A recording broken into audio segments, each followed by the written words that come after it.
Hello বন্ধুরা। তো দেখো আজকে কিন্তু সম্পূর্ণ রেডি হয়ে আমি বেরিয়ে পড়েছি। কোথায় যাচ্ছি না, ঘুরতে। কোথায় ঘুরতে? সাতজেলিয়া বাজার, সুন্দরবনের বাজার, বড় মাপের বাজার সাতজেলিয়া বাজার।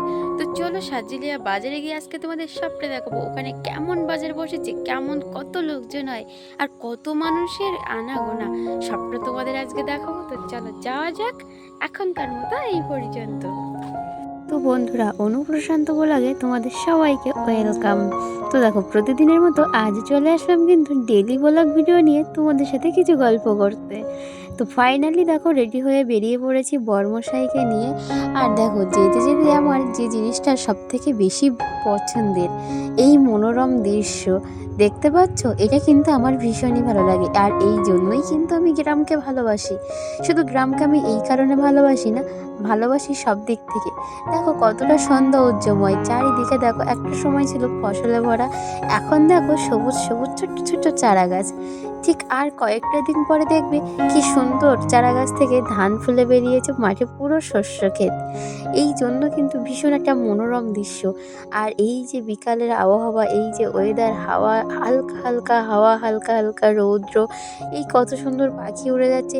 সত্যি এগুলো কিন্তু দেখলে পুরো মন শান্ত হয়ে যায়। আর দেখতে পাচ্ছ এই পথঘাটগুলো কতটা সুন্দর, চারিদিকে মনে হয় যেন ছবির মতো কেউ এঁকে রেখে দিয়েছে, তাই নয় কি? তো চলো ফাইনালি বাজারে যেতে যেতে তোমাদের সাথে একটু গল্পই শুরু করলাম। তো দেখো আমরা কিন্তু বেরিয়েই পড়েছি, দেখতে পেলে বড়মশাইকে নিয়ে রেডি হয়ে। আর প্রায় আমরা অনেকটা পথ চলেও এসেছি। আর যেতে যেতে তোমাদেরকে দেখানোর চেষ্টা করছি, দেখো এখনও মানুষ কিভাবে বসবাস করছে। পলিথিন পেপার দিয়ে ছাউনি, পলিথিন পেপার দিয়েই কিন্তু ঘরের চারি সাইড বেড়া দেওয়া, আবার কারো কারো মাটির দেওয়াল দেওয়া, কারো কারো এমনি শুধু চটা দিয়ে বেড়া দেওয়া। দেখেছো? এই যে দেখো, সত্যি সুন্দরবনে না আসলে তোমরা বুঝতেই পারবে না যে সুন্দরবনের সৌন্দর্য কতটা সুন্দর। তার উপরেও সুন্দরবনের মানুষেরা সবাই কীভাবে বসবাস করছে না দেখলে সত্যিই ভাবা যায় না। এই দেখো শুধু চাঁচের বেড়া দিয়ে কি সুন্দর করে ঘর তৈরি করা। তো দেখেছো? তো দেখো আমরা কিন্তু গল্পে গল্পে অনেকটা পথ চলে আসলাম, আর কিন্তু অল্প কিছু পথ বাকি আছে। আর দেখো এখানে এক ঝাঁক বাচ্চারা মিলে খেলা শুরু করে দিয়েছে। দেখো ছোটোবেলা যেমন দেখে এদের কথা মনে পড়ে যায়, ছোটোবেলায় আমরাও ঠিক এভাবে খেলা করতাম।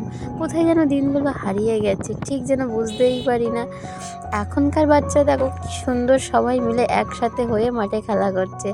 সত্যি ভাবা যায়, ভীষণই কিন্তু ভালো লাগে। আর গ্রামের পথে দেখো সবাই এখনও যাতায়াত করে কিন্তু পা ভ্যানে।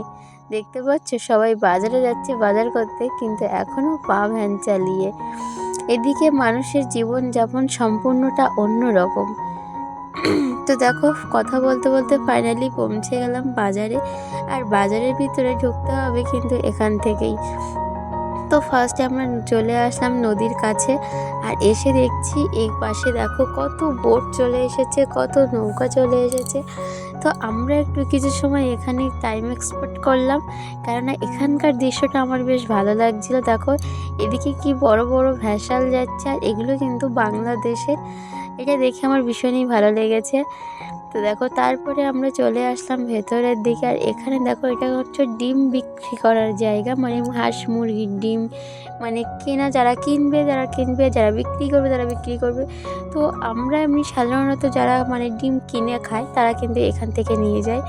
আর দেখো এখান থেকে ওপার থেকে প্রায় মানুষ আসে, কারণ এই বাজারটা হলো সাতজেলিয়া 2 নম্বর বাজার। আর এই বাজারটা ভীষণই বড় একটা বাজার। এই বাজারে চারিদিক থেকে সবাই আসে, নদীর ওখান থেকে পার হয়েও অনেকে আসে বোটে করে, তোমরা দেখতেই পাচ্ছ। আর এই যে ভ্যাসালটা দেখছো, এই ভ্যাসালটা কিন্তু আরও অনেকটা বড়, তোমরা দেখতেই পাচ্ছ। আর এটা কিন্তু বাংলাদেশেরই ভ্যাসাল। তবে বাংলাদেশের ভ্যাসালগুলো কিন্তু চেনা যায় তাদের উপরে একটা ফ্ল্যাগ দেখলে। আর দেখো কত ছোট, বলতে না বলতে বড় ভ্যাসালের পাশে কত ছোট্ট একটা বোট নিয়ে চলে এসেছে, কারণ বোটে করে এখন লোক পারাপার করবে তার জন্য। তো তারপরে আমরা চলে আসলাম বাজারের দিকে। এখানে দেখো রাস্তার উপরে ঘুগনি আর ডিম সেদ্ধ বিক্রি হচ্ছে। আর এপাশে খেয়া পটে যাতায়াতের জন্য সবাই বসে আছে। তো তারপরে আমরা ফাইনালি একটু বাজার তো করতেই হবে, বাজারে এসেছি, কিছু কেনাকাটা না করলে তো নয়। তো ফার্স্ট যেটা চোখে পড়লো, তোমাদের দাদাভাইয়ের ভীষণ প্রিয় খাবার বাদাম। তো এই ফলটাকে বড়মশাই বলে প্রেম ফল। এই ফল খেতে খেতেই উনি প্রেমে পড়েছিল, আমার প্রেমে কিন্তু। তো যাই হোক, এটাকে প্রেম ফলই বলে উনি, তো আমি এটাকে এমনিই বলি বাদাম বাদাম। তো চলো ভেতরের দিকে যাওয়া যাক। আর দেখো কতটা বড় বাজার, আমরা কিন্তু এটা এক সাইডে দিয়েই যাচ্ছি, এখনও কিন্তু বাজারের ভেতরে আমরা যাইনি। তো এবারে যাব আমরা জামা কাপড়ের দোকানের দিকে। এই দেখো এখানে প্রায় অনেকটাই জামা কাপড়ের দোকান বসে, যার যেটা যেখান থেকে খুশি ইচ্ছা সে কিন্তু সেখান থেকে নিতে পারবে। তো আমি এখান থেকে কিছু জিনিসপত্র কেনাকাটা করতে এসেছি, তো তার জন্য আমিও কিছু জিনিসপত্র একটু দেখে নিচ্ছিলাম। তো ঠিকঠাক মন মতো না হয় আমি আরও একটা পাশে দোকানে চলে গেলাম, আর এখানে এসে দেখো দেখা শুরু করে দিয়েছি। আর এখানে এসে দেখছি বেশ সুন্দর সুন্দর কিন্তু কালেকশান রয়েছে। তো ফাইনালি আমি এখান থেকে কিন্তু একটু পছন্দ করে নিলাম।